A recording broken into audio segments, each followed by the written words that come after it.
Hi.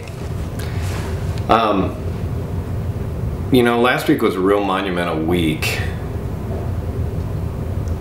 So I thought I would do another installment of my audio-video diary. And most of all because just in the last couple of days on Straightbook, the number of people that have been, saying their divorce is final and feeling, I think, the same feeling I had last Thursday when my divorce was final after signing papers at 1 o'clock in the afternoon. The divorce was final at 4, and at that moment I felt like somebody that I spent 10 years with in my life pushed me out of a moving car.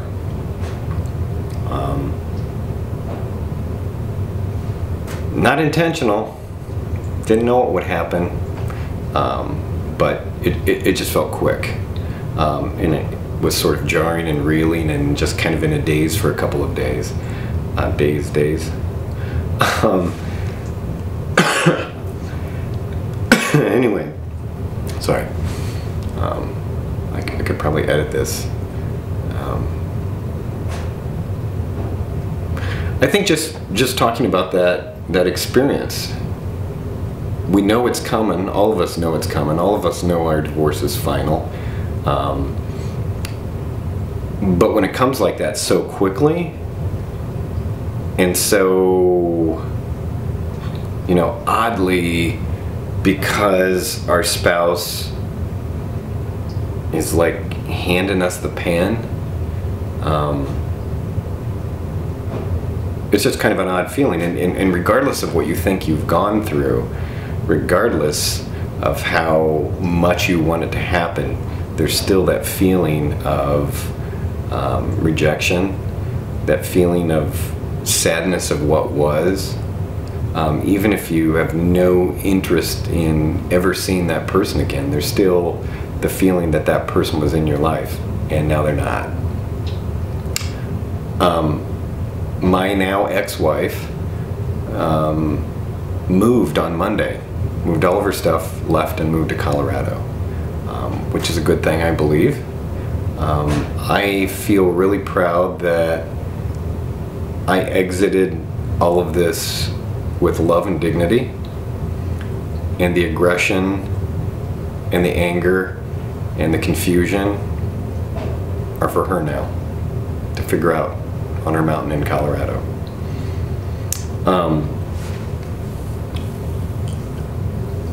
I had another point. I'm not sure what it was.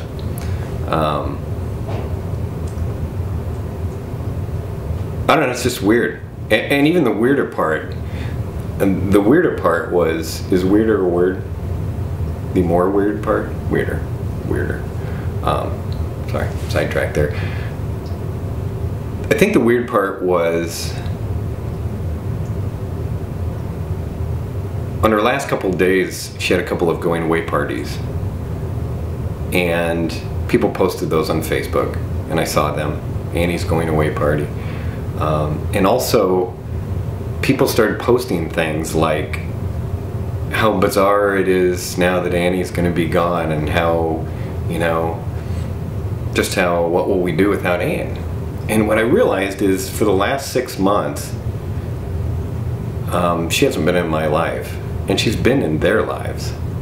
And now she's not going to be in their lives because she's exiting their lives in much the same bizarre way with no explanation.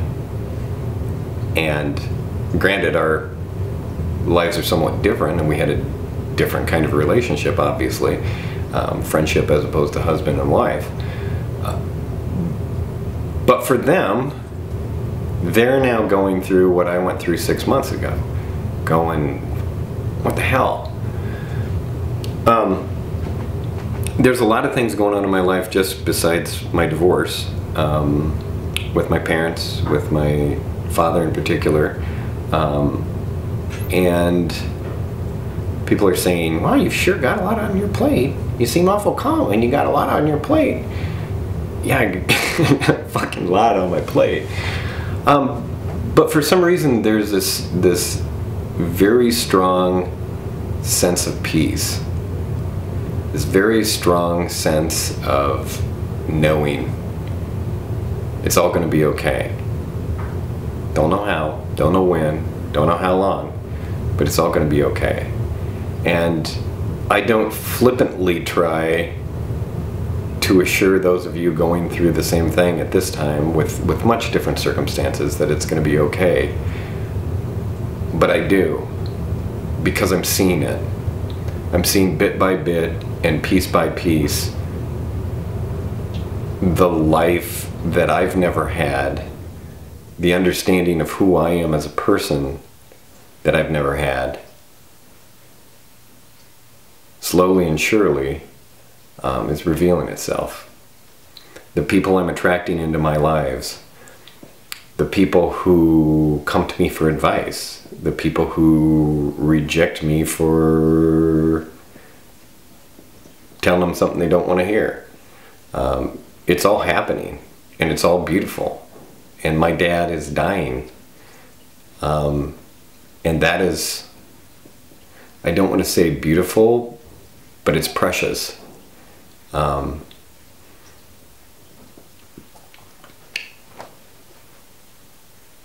It's unfortunate of the timing, but if I was still in a marriage and still living in the place I was living, I don't know how much care I could give for him and my mom. And spending this time with him and spending this time with my mom, I'll remember the rest of my life. I'll remember last week. Some of us remember, if we've been through a couple of different divorces, we remember the day we signed the papers more than we remember our wedding day. I will remember last Thursday for the rest of my life. Because it was a turning point in which I started my journey by myself. Of course, we still got financial ties. We've still got things that have to be worked out. But I am now alone. I'm not tied or bound to anything. I can create the life that I want to create. I could before. I just happened to be in a marriage with someone I sort of followed. You know, I always try and think, were we creating a life together, or was I just fitting into her life with her kids, with her family? You know, I think we were doing both. But now I'm creating my life. And I hope the strength that you find during the past months that you've been dealing with this issue and taking care of what needs to be taken care of and taking care of your children, I really hope that the day in which you find yourself in the same position I was last Thursday, that you can look on that journey and see your strength and see where you've come and see that if you can use that incredible strength and power from that day forward, how amazing your life will become.